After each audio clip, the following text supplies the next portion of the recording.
lokasi sampah Desa Calok yang tak bertuan, kata Pak Kadis Dinas Kebersihan Daerah Kabupaten Aceh Barat. Mereka lagi membersihkan sampah-sampah yang tak bertuan.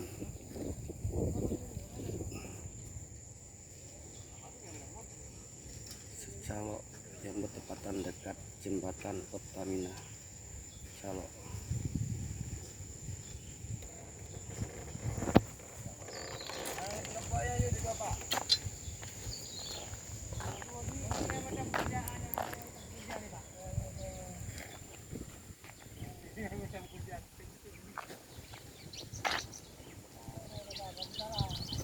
Sesuai dengan pernyataan Pak Kadis Dinas Kebersihan Daerah Kabupaten Aceh Barat, mengatakan bukan tidak dibersihkan, tapi ada yang lebih urgen yang dibersihkan di seputaran kota, maka ini tertunda sesaat untuk dibersihkan.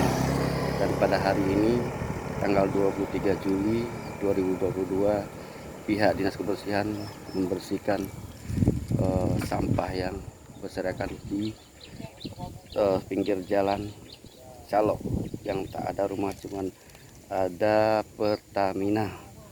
Ini sekarang mereka lagi membersihkan.